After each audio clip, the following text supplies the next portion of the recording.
Subscribe कीजिए हमारे channel नूर रज़ा को और बेल आइकन को प्रेस कीजिए जिससे आपको हमारी न्यू वीडियो की नोटिफिकेशन मिलती रहे।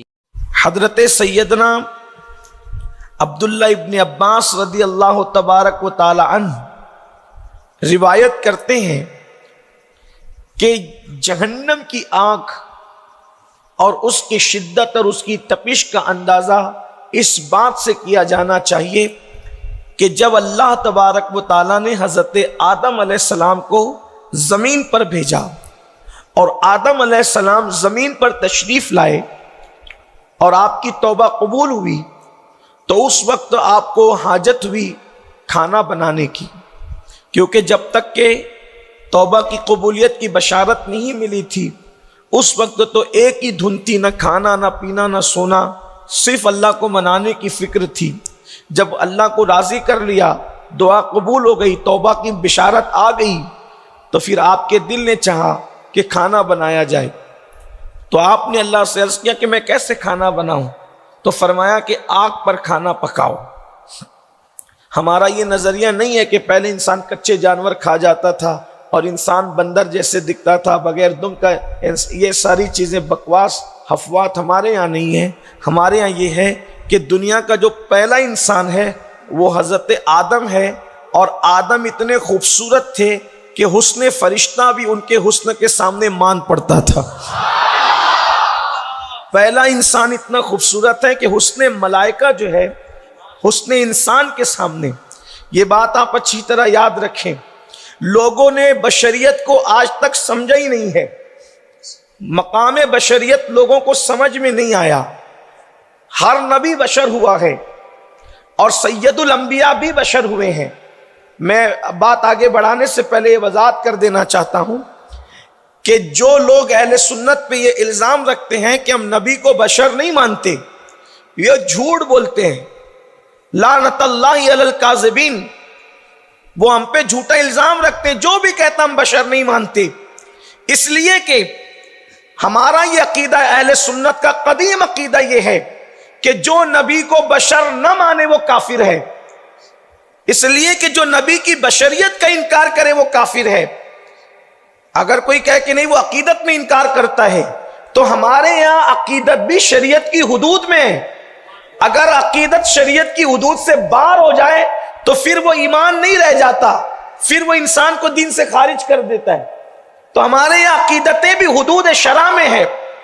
ईसाइयों ने यही तो किया कि उन्होंने अपने बशर को जो नबी थे उनको खुदा कह दिया। तो अकीदत में तो कहा नाम निहाद अकीदत और मोहब्बत में, लेकिन उसको मंजूर नहीं किया गया। तो इसलिए हमारे यहाँ ये है कि नबी के बारे में, सहाबी के बारे में, अहले बैत के बारे में, वली के बारे में, किसी के भी बारे में बात कही जाएगी तो हुदूद शरा में की जाएगी, शरीयत के बाहर नहीं की जाएगी। जब कुरान उनको बशर कह दे तो हर मोमिन की यह जिम्मेदारी है कि उनको बशर माने, उनको बशर माने। वो बशर हैं। जो बशर नहीं मानता नबी को वो काफिर है। लेकिन और लोगों के हमारे मानने में फर्क ये है कि लोगों ने नबी को लिबास बशर में देखा, तो नबी को लिबास बशर में देखकर उनकी नजर में नबी घट गया।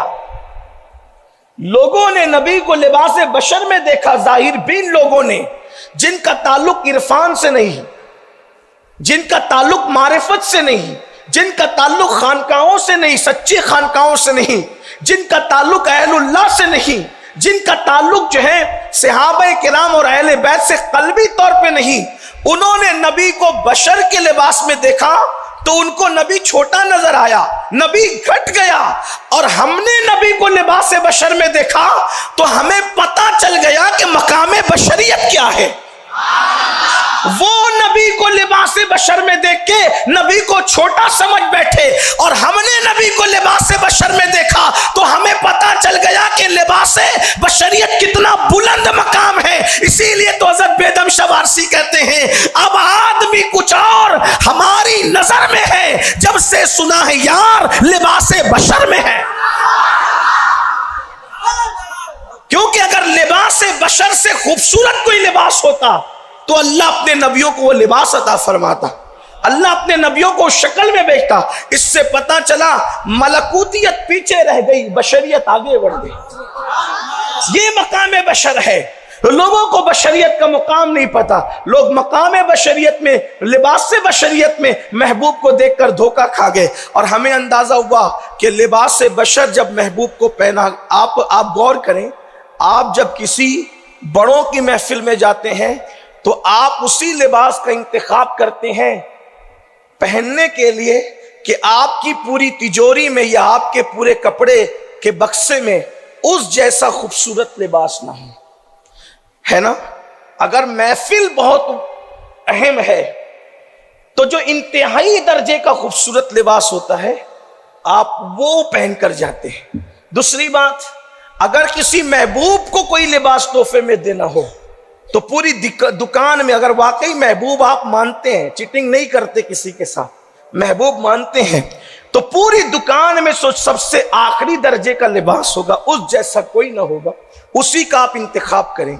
तो जब तू अपने महबूब के लिए अपनी पूरी दुकान से, पूरे शोरूम से इंतहा का इंतखाब करता है, तो जब अल्लाह ने अपने महबूबों के लिए जिस लिबास का इंतखाब किया, उस लिबास से बेहतर लिबास कुदरत का कोई था नहीं, और उसी लिबास को लिबास बशरियत कहते हैं। यहां से आदमियत की उरूज, बुलंदी और उरूज का अंदाजा कौन लगा सकता है। इसीलिए तो लिबास बशरियत की इतनी अहमियत है इस्लाम में कि इंसान को बशक्ले इंसान अल्लाह जहन्नम में दाखिल नहीं फरमाएगा। इंसान को बशक्ले इंसान अल्लाह जहन्नम में दाखिल नहीं फरमाएगा। जिसको भी जहन्नम में डालेगा पहले उसका मुंह बदलेगा, मुंह तब्दील करेगा, उसके बाद जहन्नम में डालेगा। क्यों? इसलिए कि ये बशक्ले इंसान बफर्ज मुहाल अगर किसी को जहन्नम में डाल दिया जाए तो जहन्नम उसको जलाएगी नहीं। उसकी वजह यह है कि उसकी शक्ल तो अल्लाह के नबियों की शक्ल की तरह है। जो शक्लें महबूब पर है उसको जहन्नम जला कैसे सकती? इसलिए पहले शक्ल बदली जाएगी, उसके बाद जहन्नम में डाला जाए। बाद मुफस्सिरीन कहते हैं शक्ल कौन सी होगी, तो कहा बिच्छू की शक्ल में डाला जाएगा जिनको जलाया जाएगा। अलग अलग शक्लों का। बहरहाल तो ये एक वजाहत थी जो कर दी गई कि हजरत आदम अलैहिस्सलाम पहले इंसान है और इतने खूबसूरत थे कि फरिश्ते भी उनके हुस्न पर हैरान थे कि ऐसा भी कोई हुस्न वाला। इसीलिए कुरान उनके बारे में कहता है कि अल्लाह ने आदम को उन्हीं की शक्ल पर पैदा फरमाया। अल्लाह ने आदम को उन्हीं की शक्ल पर, उन्हीं की शक्ल से मुराद, बाज लोगों ने इसका तर्जुमा अपनी शक्ल भी फरमाई, अपनी सूरत भी फरमाई है, लेकिन जो है वो ये इस तरफ भी जो है वो अहले इल्म गए कि अल्लाह ने आदम को उन्हीं की शक्ल पे, यानी आदम को बशक्ले आदमी पैदा फरमाया, जो उनकी शक्ल हो सकती थी उसी शक्ल पे पैदा की। बहुत खूबसूरत थे, बहुत हसीन और जमील थे हजरत आदम अलैहिस्सलाम। खाना पकाने के लिए आपने कहा मैं खाना कैसे बनाऊं, तो कहा आग पे बनाओ। आग कहां से लाऊं? उस वक्त तक लोहे में, पत्थर में रगड़ने से आग थी नहीं। लोहा, पत्थर ये सब आग से खाली थे। उस वक्त तो दुनिया में आग का नाम और निशान न था। तो अल्लाह ने जिब्रील से फरमाया जिब्रील जाओ और जहन्नम के दारोगा मालिक अलैहिस्सलाम से कहो कि वो जहन्नम से कुछ आग निकाल कर दे दे। तवज्जो करना, बहुत ध्यान से सुनने की बात है कि जहन्नम की आग की हरारत क्या है। तो फरमाया कि जाकर कहो कि वो जहन्नम से कुछ आग दे दे, इनको खाना पकाना है। हजरत जिब्रील अलैहिस्सलाम पहुंचे हजरत मालिक के पास, दारोगा जहन्नम के पास, और कहा हजरत मालिक से कि आप जहन्नम की आग दें, आदम अलैहिस्सलाम को आग की जरूरत है। तो कहा कितनी दूं? जहन्नम की आग में से कितनी चाहिए आपको? तो हजरत जिब्रील अलैहिस्सलाम ने फरमाया एक खजूर जितनी होती है वो खजूर के बराबर दे दो, काम हो जाएगा उनका। तो हजरत मालिक ने फरमाया जिब्रील अगर ये खजूर के बराबर तुम आग जहन्नम की दुनिया में ले गए, एक खजूर के बराबर ले गए ये आग को, تو زمین آسمان سب جل کے بھسم ہو جائیں گے, کچھ رہے گا نہیں. ایک کھجور جتنی آگ, دھیان سے سننا, یہ حدیث پاک ہے, اللہ اکبر. یہ کھجور اتنی آگ اگر لے گئے تو زمین اور آسمان جل کر کے بھسم ہو جائیں گے. تو حضرت جبریل نے کہا پھر اس کا آدھا کر دو, یعنی آدھی کھجور کے برابر دے دو. تو کہا اگر آدھی کھجور کے برابر بھی لے گئے تو قیامت تک کبھی آسمان سے پانی کا ایک قطرہ نہیں برسے گا اور زمین سے ایک اناج کا دانہ بھی نہیں اگے گا, کیونکہ آگے تو پانی بھی برس رہے اور اناج سے زمین سے دانہ بھی اگنا ہے. اگر تم آدھی کھجور کے برابر لے گئے آگ تو پھر بارش بھی ختم ہے اور اناج بھی ختم ہے. تو کہا ایک کام کرو, ایک جو کے دانے کے برابر لے جانا. توجہ کریں, جو سمجھتے ہیں نا گیہوں کے دانے کی طرح ہوتا ہے, جو کے دانے کی برابر, بلکہ گیہوں تھوڑا موٹا ہوتا ہے لیکن جو ہے وہ حیت کے اعتبار سے تھوڑا سا باریک ہوتا ہے. چاول سے تھوڑا موٹا اور گیہوں سے تھوڑا سا باریک ہوتا ہے, اس کو جو کہتے ہیں. اللہ اکبر. تو کہا کہ جو کے دانے کے برابر لے جاؤ, لیکن ایسے ڈائریکٹ نہیں لے جانا, بلکہ جو کے دانے کے برابر لے جانا اور اس کو 70 مرتبہ پہلے پانی کے اندر جو رحمت کا پانی ہے اس میں دھونا, غوطہ لگانا. یعنی جہنم کی آگ کو جو کے برابر لے کر ڈائریکٹ نہیں جا سکتے, کیونکہ وہ لے گئے تو بھی دنیا نے جل جانا ہے, بلکہ اس کو 70 مرتبہ رحمت کے پانی سے نہر رحمت میں 70 بار دھونا ہے, غوطہ لگانا ہے, اس کے بعد لے جانا. پھر روایت میں آتا ہے کہ وہ آگ جہنم سے نکالی گئی کتنی, جو کے دانے کے برابر, اس کو 70 مرتبہ رحمت کی نہر میں غوطے دیے گئے اور 70 بار دھونے کے بعد جب جبریل اس کو لے کر کے آئے تو ایک پہاڑ پہ رکھا, اور جس پہاڑ پہ رکھا وہ پہاڑ جیسی وہ آگ رکھی گئی, 70 بار دھونے کے بعد بھی وہ جو آگ رکھی گئی تو وہ پہاڑ جل کر کے بھسم ہو گیا, وہ پہاڑ جل کر کے ریزہ ریزہ ہو گیا. اور وہ جو آگ جہاں سے نکلی تھی یعنی جہنم سے, پھر وہیں پر وہ لوٹ گئی. یعنی وہ آگ دنیا میں رہی نہیں, بلکہ جہاں سے نکلی تھی وہیں پہ وہ لوٹ کر کے چلی گئی. لیکن جب وہ پہاڑ اس کی وجہ سے جلا اور جل کر کے بھسم ہو گیا اور ریزہ ریزہ ہو گیا تو اس آگ سے حرارت نکلی, اس پہاڑ سے حرارت نکلی, گرمی نکلی, اور وہی گرمی لوہے میں اور پتھروں میں بس گئی. اس کے بعد پتھر کو ایک دوسرے سے رگڑا جاتا تو اس سے آگ پیدا ہو جاتی. یعنی یہ جو آگ ہے دنیا کی وہ اس آگ کا دھواں ہے, دھواں جس سے ہم آج فائدہ اٹھا رہے ہیں. اب آپ ذرا اندازہ کرنا, میری قوم کے جوانوں ذرا تصور کرنا, میرے بھائیوں ذرا سوچنا, کہاں جہنم کی آگ کا ایک جو کا دانا, اس کو 70 مرتبہ دھونا, اس کو کسی پہاڑ پہ رکھنا, پھر پہاڑ کا جل کر کے بھسم ہو جانا, اور اس کے بعد پھر آگ کا وہیں لوٹ جانا, اور پھر اسی جلتے ہوئے پہاڑ کی حرارت سے پھر آگ کا دنیا میں پیدا ہونا. یہ ہے جہنم کی آگ جس کا ہم اندازہ نہیں کر سکتے, نہ اس کی حرارت کا, نہ اس کے جلنے کا, نہ اس کے جلانے کا. اللہ اکبر. اور پھر ہمارا حال یہ ہے کہ صرف علم نہ ہونے کی وجہ سے, قرآن و سنت پر نظر نہ ہونے کی وجہ سے, تعلیمات مصطفی صلی اللہ علیہ وآلہ وسلم حاصل نہ کرنے کی وجہ سے ہم اپنے آپ کو مسلسل ہر دن, ہر لمحہ, ہر سانس جہنم کے قریب کرتے جا رہے ہیں. ہم جہنم کا ایندھن بنتے جا رہے ہیں. افسوس ہے اگر کسی کو یہ پتا چل جائے کہ وہاں آگ جل رہی اور آگ کے کوئلے پڑے ہوئے ہیں تو لوگ وہاں پیر نہیں رکھتے, لوگ آگ کے کوئلے پر پیر نہیں رکھتے. لیکن افسوس, علم نہ ہونے کی بنیاد پر یا غفلت کی بنیاد پر یا شیطان کے مکر و فریب کی بنیاد پر جو اغوا کر لی گئی ہے فکر, اس بنیاد پر ہر وقت, ہر لمحہ جہنم کی طرف قدم بڑھتے جا رہے ہیں. احساس ہی نہیں ہے. میرے عزیز بھائی, اگر تو جھوٹی قسم کھا رہا ہے تو تیرا قدم جہنم کی طرف جا رہا ہے. اگر تو جھوٹ بول رہا ہے تو تیرا قدم جہنم کی طرف جا رہا ہے. اگر تو سود کے دھندے کر رہا ہے تو تیرا قدم جہنم کی طرف جا رہا ہے. اگر تو کسی لڑکی پر پاپ کی نظر ڈال رہا ہے تو تیرا قدم جہنم کی طرف اس طرح جا رہا ہے کہ تیرے اور میرے نبی, سچے نبی صادق و مصدوق نے فرمایا, جو کسی عورت پر پاپ کی نظر ڈالے گا اس کی آنکھوں میں جہنم کی سلاخیں ڈالی جائے گی, اس کی آنکھوں میں جہنم کا سرما لگایا جائے گا.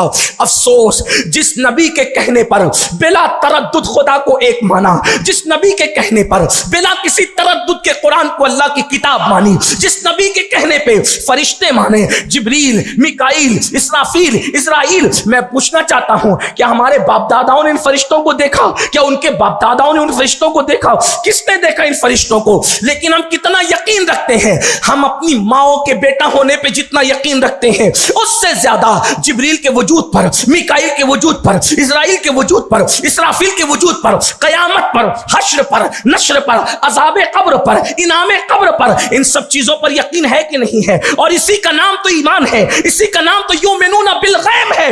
आप मुझे बताओ, जिस नबी के कहने पे सब मान लिया है, क्या उस नबी के ये कहने का एहसास नहीं, अल्लाह अकबर, कि किसी औरत पर पाप की नजर डालोगे तो तुम्हारी आंखों में जहन्नम की आग की सलाखें होगी या जहन्नम का सुरमा लगाया जाएगा? अल्लाह अकबर, कहां ये दुनिया की आग, और ये दुनिया की आग की हैसियत क्या है? अल्लाह अकबर। इसीलिए सुल्तानुल आरिफीन हजरत सैयदना बायजीद बुस्तामी रदी अल्लाह तबारक व तआला अन्हु, हजरत बायजीद बुस्तामी रदी अल्लाह तआला अन्हु मुसलसल रोते रहते थे। और बायजीद बुस्तामी को जानते हो? बायजीद बुस्तामी कौन है? अल्लाह अकबर। बायजीद बुस्तामी वो बुजुर्ग हैं, सैयदी बायजीद बुस्तामी रहमतुल्लाहि ताला अलैह बहुत रोते थे और बहुत आंसू बहाते थे। हालांकि बायजीद बुस्तामी का मकाम औलिया की जमात में ऐसा है कि सैयदु ताइफा सैयदी जुनैद बगदादी रदी अल्लाह ताला अन्हु फरमाते हैं, जो मकाम अल्लाह ने फरिश्तों में जिब्रील अमीन को अता फरमाया है, वो मकाम बायजीद बुस्तामी को अल्लाह ने वलियों में अता फरमाया है। और आपका लक़ब बिल इत्तिफाक सुल्तानुल आरिफीन है, यानी आपको आरिफों का बादशाह कहा गया है। जिनको अल्लाह ने अपनी मारिफत और पहचान अता की है, उनके सुल्तान और बादशाह का नाम है हजरत बायजीद बुस्तामी मोहम्मद तैफूर बुस्तामी रदी अल्लाह ताला। असल में आपका नाम तैफूर है और आपका लक़ब बायजीद बुस्तामी है। और आप अल्लाह तबारक व तआला के उन औलिया में है जिनको अल्लाह ने मकाम हुजूरी अता फरमाई है। वो बायजीद बुस्तामी अक्सर रोया करते थे। तो लोगों ने कहा, आप इतना रोते क्यों हैं? तो आपने फरमाया, अगर अल्लाह मुझे इससे डराता कि मेरे आमाल की वजह से वो मुझे गर्म पानी का अजाब देगा और मुझ पर गर्म पानी डालेगा, तो मैं तो गर्म पानी भी बर्दाश्त करने की ताकत नहीं रखता। तो अल्लाह ने मुझे फरमाया कि वो तो जहन्नम का अजाब देगा। तो जो बंदा गर्म पानी का अजाब बर्दाश्त करने की ताकत नहीं रखता, वो बंदा जहन्नम का अजाब कैसे बर्दाश्त कर सकेगा? और ये कहकर आप फिर ज़ारो कतार रोने लगे। आपको रोता देखकर लोग भी रोने लगते। अफसोस की बात यह है कि जिनकी जिंदगियां अल्लाह की इबादत में सर्फ हो गई, वो जहन्नम को याद करते हुए, जहन्नम की आग को याद करते हुए आंसू बहाते नजर आ रहे हैं। और हमारा हाल ये है, वो कौन सा जुर्म है जिसको हम कभी जुर्म समझते हैं?